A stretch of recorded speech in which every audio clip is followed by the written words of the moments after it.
Hello friends, welcome back to the video. நான் உங்கள் Shafique.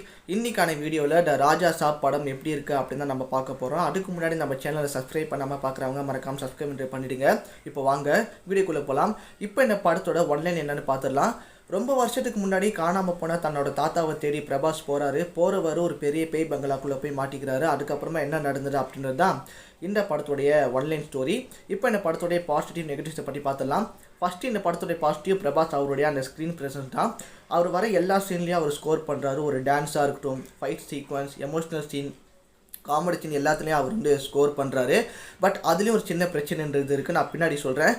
Second positive, மற்ற ஆக்டர்ஸ் எல்லாரும் அந்த கொடுத்துருக்கிற ரோலை ரொம்பவே நல்லாவே ப்ளே பண்ணியிருந்தாங்க. மாளவிகா மோகனன், நிதி Agarwal, VTV Ganesh sir, Sanjay that sir, Samuthirakani sir இருக்கார், அண்ட் அம்மு அபிராமி அவங்களும் சின்ன ஒரு ரோல் ப்ளே பண்ணியிருக்காங்க. ரொம்பவே நல்லாவே நடிச்சிருந்தாங்க.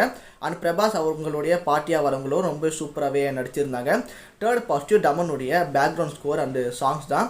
இந்த கதைக்கு என்ன தேவையோ அது கொடுத்துருக்காரு. இதுக்கு முன்னாடி நம்ம தமிழோட படங்கள்லாம் பார்த்தீங்கன்னா அந்த ட்ரம்ஸ் போட்டு அடியன்னு அடிச்சிருப்பாரு. இதில் அந்த மாதிரி பண்ணியிருக்காரு. பட் இது ஒரு ஹாரர் ஃபேண்டசி மூவின்றதால இந்த கதைக்கு எந்த ஒரு மியூசிக் தேவையோ அதை பக்காவாகவே கொடுத்துருக்காரு. அது அந்த சீனை ஒரு பெரிய சப்போர்ட்டாக இருந்திருக்கு நெக்ஸ்ட்டு லெவலுக்கு எடுத்துகிட்டு போகிறதுக்கு. அண்ட் ஃபோர்த் பாசிட்டிவ், நிறைய எல்லாமே ஒரு செட் ஒர்க் பண்ணியிருக்காங்க.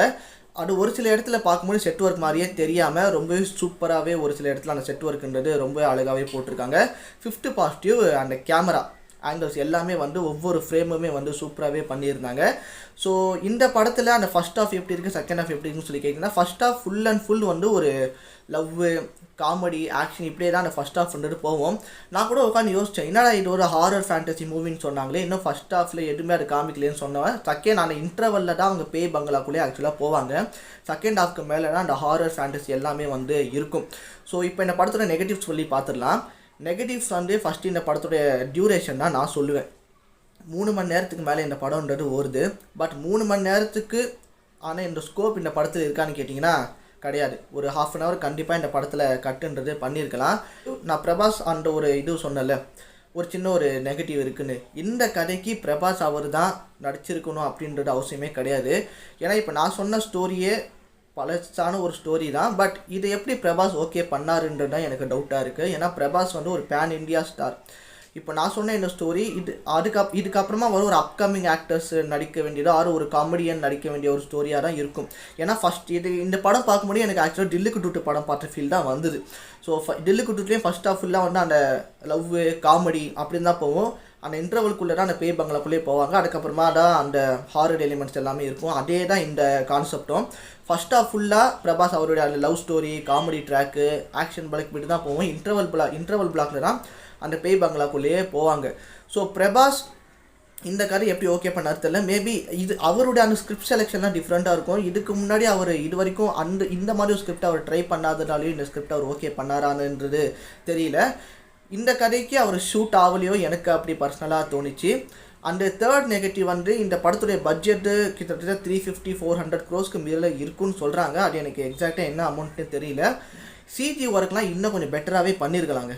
ஸோ இந்த கதையில் ஒரு பூனைன்றது வரும், அது எதுக்கு வருதுன்னே தெரியல. அந்த பூனையும் ரொம்பவே கொஞ்சம் சிஜி ஒர்க்கு நல்லாவே பண்ணியிருந்துருக்கலாம்.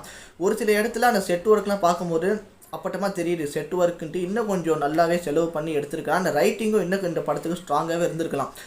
கொஞ்சம் ஓரளவுக்கு கொஞ்சம் காமெடி தான் இந்த படத்தில் ஒர்க்காக இருக்கே தவிர, ஃபஸ்ட் ஹாஃபும் லென்த்து ரொம்ப அதிகம், செகண்ட் ஹாஃபும் லென்த்து ரொம்ப அதிகம். இதனாலேயே படம் ரொம்பவே ஸ்லோவாக போகிற மாதிரி தான் இருக்குது. எப்படா இந்த படத்தை முடிப்பீங்க அப்படின்ற ஒரு லெவலுக்கு தான் இந்த படம்ன்றது இருக்குது.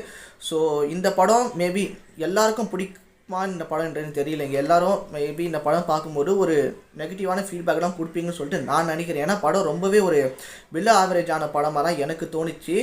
ஸோ பார்க்கலாம். எனக்கு இந்த படம் ஓரளவுக்கு பார்க்கும்போது ஒரு பிலோ ஆவரேஜ் படமாக தான் எனக்கு தோணிச்சு. இன்னும் நல்லாவே எடுத்துருந்துருக்கலாம். அல்லது இந்த படத்தில் ஒருவேளை பிரபாஸ் இந்த படத்தில் நடித்ததாலேயோ நம்ம நிறைய எக்ஸ்பெக்டேஷன் வச்சு இந்த படத்தும் பார்த்ததால ஓகே அப்படின்ற எனக்கு இந்த படம் ஒர்க் அவுட் ஆகலையோ அப்படின்ற மாதிரி எனக்கு தோணிச்சு. இன்னமும் பார்ட் 2 வேறு லீட் வேறு விட்டுருக்காங்க. ஸோ இந்த படம் ஃபஸ்ட்டு எப்படி இந்த கதையை ஆக்சுவலாக ரொம்ப பழசான ஒரு கதை. அதுதான் நான் பார்ட் 2க்கு லீட் எப்படி அவங்க யோசித்து பார்ட் 2 எழுதுவாங்கன்ற டவுட்டாகவே இருக்குது. ஸோ நம்மளோட ரேட்டிங் இந்த படத்துக்கு நான் அவுட் ஆஃப் 5க்கு நான் 2.5 தரேன். நீங்கள் என்ன படம் பார்த்து என்ன பிடிச்சி கீழே கமெண்ட் சொல்லுங்கள். சொல்லி விட முடிச்சுங்கிற வீடியோ பிடிச்சா லைக் பண்ணுங்கள், ஷேர் பண்ணுங்கள், கமெண்ட் பண்ணுங்கள். டேக் கேர், பாய்.